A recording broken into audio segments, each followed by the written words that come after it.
Ra ra Roma Roma ma ga ga ooh la la what's your bad romance Turpinām. Nākamais mūsu kandidāts ir Jānis Katlaps. Jā, Jānis Katlaps, starp citu, pateicoties Sokrats mobilajam internetam, mēs tagad varam vērot, ka Jānis Katlaps, tūlīt pat mēs to ieraudzīsim. Jānis Katlaps patiesībā ir izvirzījies pusfināla līderu pozīcijā, un mēs jums varam ziņot, ka Jānim Katlapam jā, viņš ir iegūst šobrīd 32,26% balsu.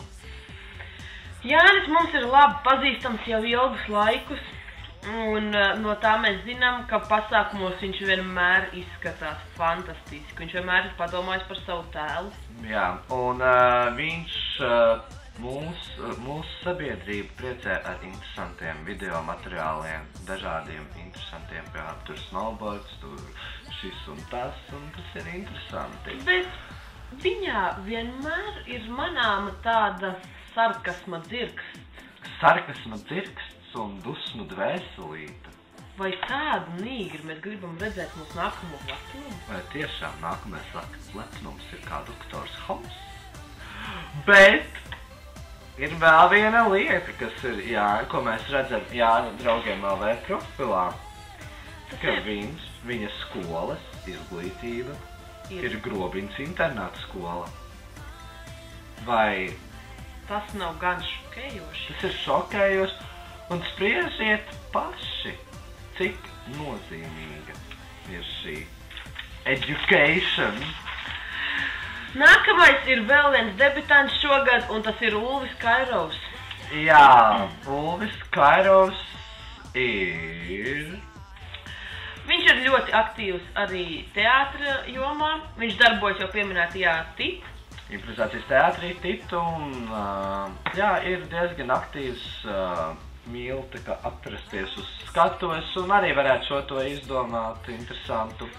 Taču viņā var saskatīt tādas īpašības, kas ir raksturīgas kuram gan citam, kā Šleceram. Viņš daudz sola, bet maz ko no tā pilda, tāpēc vai mēs gribam tiešām redzēt tādu sabiedrības biespienu lepnumu? Jā, tieši tādu kā milzīgu seju pie stacijas laukuma, kā Šleceru. Un ir vēl kas ļoti... šokējošs. Mēs visi labi zinām, ka Ulvim ir 21 gads. Un ja mēs paskatāmies portālā upesloki.com, tad mēs varam redzēt, ka Ulvis izklaidējas ar mazu meitenīti. Mazgadīgām. Daudzām mazgadīgām meitenītēm. Vai šādas pedofīliskas noslietas ir pieļaujams mūsu lepnumā? Tieši tā. Bet tas arī viss par Ulvi. Ķeramies klāt pie mūsu pēdējās pusfinālistes, un tā ir neviena cita kā pati pirmā sabiedrības piespiedu lepnuma īpašniece Krista Ošniece. Ir ļoti daudz labu lietu, un kā vienu no tām mēs varam minēt, ka arī viņa vienmēr ir padomājusi par savu tēlu.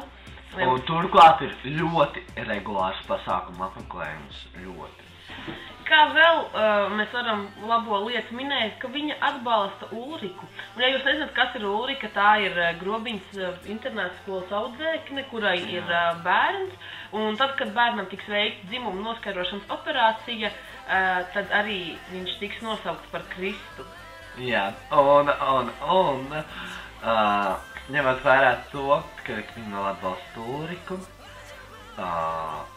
ir kas vēl, viņa ir jau bijusi, un ir darbojas šis pats faktors, vai sabiedrība negrib redzēt jaunas sejas kā lepnumu. Turklāt, ir vēl kāds ļoti atkal kompromitējošs materiāls. Patiesībā pievērsiet uzmanību tam, ka abi jau bijušie SBL, tas ir esošais un bijušais, ir ļoti tādi skandalozi cilvēki. Krista Ošniece ir precējusies ar kādu no SBL vadītājiem. Patiesībā to mēs varam novērot arī viņu Facebook profilā, kurš tas ir atzīmēts. Vai tas nav gadījumā ģimenes tāds skandāliņš, ko mēs šeit iesaistam? Krišģom, ko tu par to domā? Jā. Bet, tas arī pagaidām viss. Mēs esam apskatījuši 6 no pusfinālistiem. Un tātad izpētīsim, izdomāsim un balsosim sabiedrības biespiens. Pigzo.com. Visu labu. Visu gaišu. Ar jums kopā bija Lil Johnson un Krišģons. Rama,